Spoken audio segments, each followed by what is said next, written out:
अच्छे इंसानों के ज्ञान को समझना आवश्यक है, भगवान बनाने की नहीं। भगवान इंसान जरूर बनता है, शैतान इंसान जरूर बनता है, पर भगवान की बातें समझने से इंसान का पथ सुधरेगा, पूजा करने से नहीं। पर इंसान भगवानों की पूजा करता है, इतने शास्त्र भरे पड़े हैं, वह शास्त्र एक ही संदेश देते हैं, सुधार के लिए।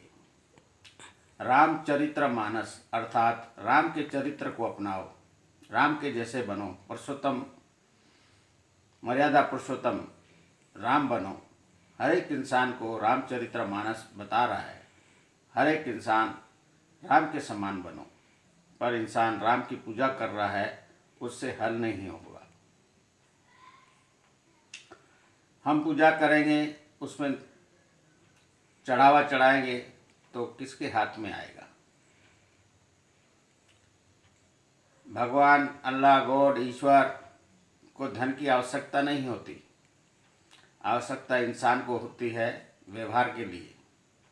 व्यवहार में रुपये पैसे का आदान प्रदान करना आवश्यक है, पर मंदिरों में, मस्जिदों में, चर्चों में, गुरुद्वारों में या कोई भी तीर्थ स्थलों पर चढ़ावा नहीं चढ़ाना चाहिए। वह चढ़ावा द्रोणाचार्यों के पास आता है, भगवान के पास नहीं जाता।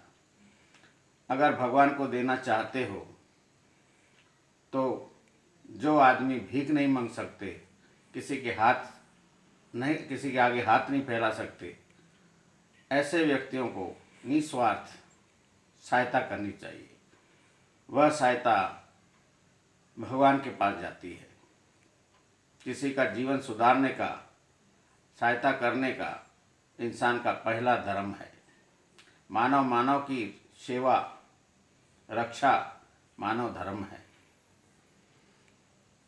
धर्म की कोई जात नहीं होती।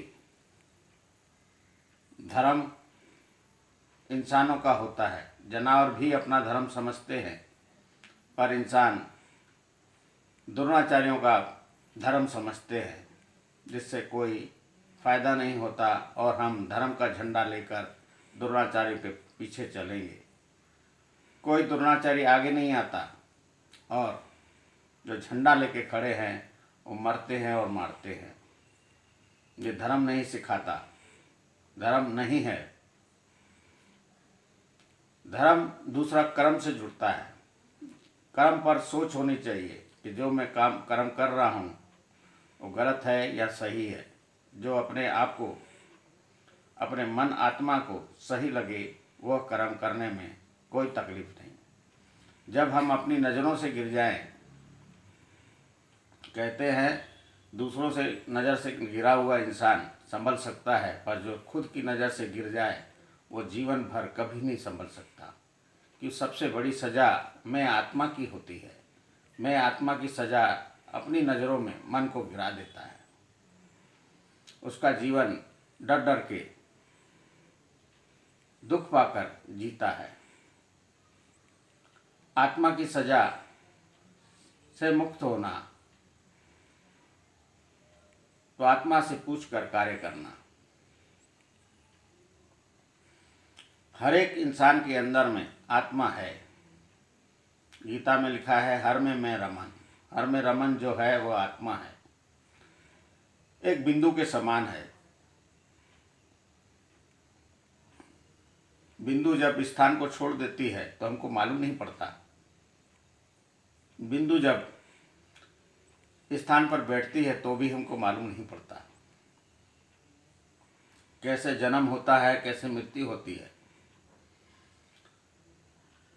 हमारी समझ में है नहीं। ऋषि जैसे जैसे समझाने का प्रयास किए, उसी समझ से हर एक इंसान कहता है। जैसे सर्द दिखती नहीं, गर्म दिखती नहीं, वैसे ही एक बिंदु है जो सरद है और गर्म है। समय समय पर अपना सर्द और गर्म चेंज होती रहती है।